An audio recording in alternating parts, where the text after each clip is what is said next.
Willy Manzú hace rato me escribía: buenos días, te agradezco si mencionas la problemática de Guarenas y Guatire sin agua. El tubo se ha roto 2 veces, necesitamos eficiencia, calidad y respeto. Vamos para 2 semanas. Gracias por hacerte eco de este clamor colectivo. Bueno, el clamor es colectivo, pero quiero decir de esa zona particular de Guarenas y Guatire. Vamos a conversar ahora con Carlos Durán, presidente de Profranquicias, un sector interesante porque ahí está, bueno, la gente valiente, visionaria, emprendedora que quiere ganar un espacio. Carlos, siempre es un gusto retomar esta revisión contigo para que nos cuentes en frío, objetivamente, qué ha venido pasando desde la experiencia de ustedes con nuestra economía, esa relación oferta-demanda. ¿Qué nos podrías decir? Gracias, Eduardo, y buenos días. Siempre encantado de estar contigo acá. Pues bueno, mira, las ganas no se han aplacado, seguimos digamos, muy activos y con optimismo. Sin embargo, el último trimestre hemos notado una desaceleración importante, la ralentización no solo en ventas, sino en todos los sectores en conjunto. No dejan de preocupar al empresariado, al franquiciado y al franquiciante, que venía desde el 2020 pues en un crecimiento interesante que sin duda no va a parar, pero sí vamos a tener, digamos, una reestructuración de todos estos planes de expansión que se venían este año con, bueno, con, digamos, unas expectativas de traer unas entre 60 y 80 marcas nuevas en Venezuela, de las cuales un 20-30% podían ser internacionales, que venían además de un sector que el 70% registraba haber abierto una tienda nueva.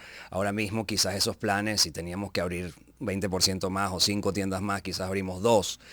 Esperando un poco qué decisiones, esos acuerdos, ese diálogo de toma de decisiones entre gobierno, sector privado, trabajadores y la misma ciudadanía, pues cuando llegan, cuando vienen, cuando van a ser escuchadas todas aquellas soluciones, sugerencias de nuestro lado con el IGTF, con la voracidad fiscal, con el financiamiento, que hemos puesto sobre la mesa varias de ellas, y vaya, ya creemos que estamos llegando al primer semestre y no hemos visto acción, ¿no? Entendiendo un poco que no es fácil, una situación bien compleja, un mundo complejo, con inflación, con guerra fría, con guerra activa, y bueno, con varios problemas pero quizás Venezuela anda en un ciclo diferente, ¿no?, al mundo, y pensamos que íbamos a poder ir nosotros hacia arriba mientras el mundo vive un poco esta complejidad. Qué buen análisis, qué buena manera de describir.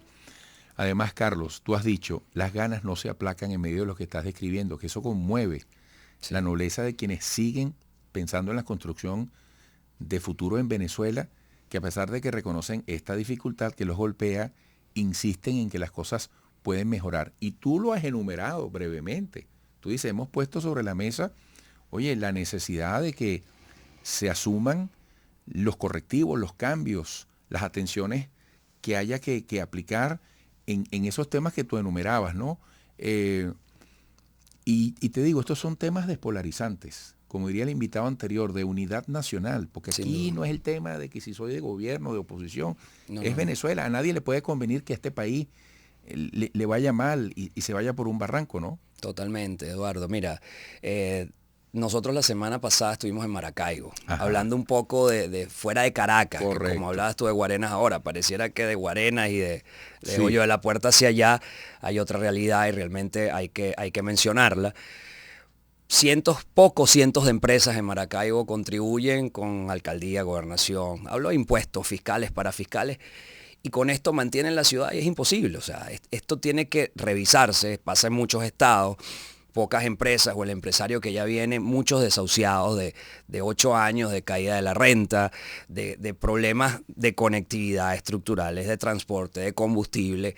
Entonces además... La pandemia, la guinda de la torta. Sí, señor. Entonces, pues cuando tú empiezas a ver números, es muy complicado mantener incluso un salario digno que además te dé rentabilidad, y ese es el concepto de productividad. O sea, para ser competitivos necesitamos que la estructura de nuestras empresas en costos pues sea más eficiente, y cuando nos vemos atacados, quizás, bueno, digamos un poco embotados de cargas sociales, fiscales, etcétera, y propias del negocio, pues bueno, ahí se empiezan a perder empresas formales, empieza la informalidad, empiezan los problemas con el flujo de caja, no hay financiamiento, entonces ¿cómo te financias? Y cuando te abren una frontera, que lo estamos viendo con las islas, lo estamos viendo con Colombia, pues es muy difícil competir con empresas que además tienen tasas de interés de 10, 12%, nosotros tenemos 16%, pero además tenemos el IGTF, pero además tenemos para pagarle a nuestros proveedores internacionales llevar el dinero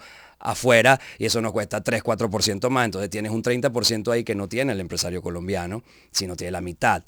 Entonces, bueno, ¿cómo reestructuramos esto al interno? Cuando tenemos además, Eduardo, un país lleno de emprendedores. Salió un estudio, el Monitor Global de Emprendimiento hace semanas, donde más de 3 millones de venezolanos son emprendedores. Hay emprendimientos, lo cual es casi el 20% de la población.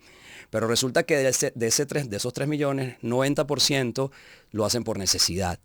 Entonces, tenemos una empresa pequeña y mediana que está naciendo muy débil, que no tiene capacidad de exportar, que no tiene capacidad de incorporar tecnología, entre otras cosas, que genera muy pocos puestos de trabajo y que en la mayoría es informal. Entonces, nosotros desde este lado tenemos claro esos números, hemos llevado propuestas del lado de la franquicia, somos emprendimientos de segundo nivel, somos emprendimientos asistidos, tenemos 80% de probabilidad de llevar a negocios a más de 5 años de éxito gracias al modelo de franquicia o de réplica asistida. Propuestas de IGTF, propuestas para cómo retomar el crédito bancario desde Conindustrias, desde Fedecámara, se han hecho muchísimas y tienen sentido, además económico, evitando así inflación y otras cosas. Una inflación que este mes se vio desacelerada otra vez, pero claro, tú cuando ves las dos variables, una, la contención, que tiene un alto costo, y por otro lado el bajo consumo. El bajo consumo afecta al comercio, a la empresa, al servicio. Y ahí ves cómo salir de nuevamente un círculo que no queríamos entrar por ninguna forma, ¿no? Hay soluciones, somos optimistas, no vamos a parar, Eduardo, porque ya si no lo hicimos en los años más oscuros, 2017, 2019, ahorita ni pensarlo. Pero ojalá podamos, y hay la intención, vaya, a finales de abril hay unas ruedas de negocios con el gobierno, incluso el presidente va a recibir unas consideraciones de las principales cámaras del país, nosotros estamos ahí, esperemos que esto, bueno, dinamice, sea un catalizador para toma de decisiones. Yo te escucho y pienso en el futuro y pienso en las elecciones presidenciales y pienso en las candidaturas que se presentan unilateralmente, así como unos Avengers, y dicen yo voy a hacer lo que el otro no ha hecho o ha hecho mal. Nadie dice, miren, por ejemplo, yo, Eduardo Rodríguez Yoliti, me lanzo a la candidatura presidencial. Les presento a Carlos Durán, quien será mi asesor desde ya en la materia económica. Y les presento al doctor Tal en materia de salud. Chicos, a este país hay que hablarle claro. Así es. Yo te escucho a ti y me entusiasma saber que hay personas como tú que hablan con propiedad, con conocimiento, que va más allá de los intereses partidistas o de la política. Estás diciendo las cosas como son.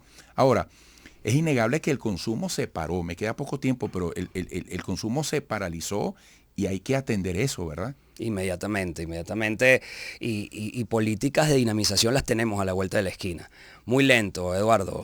La inflación en este mes de marzo fue 4%. Veníamos de 20 en febrero y de casi 40 en enero. Fíjate cómo se ha desacelerado la inflación.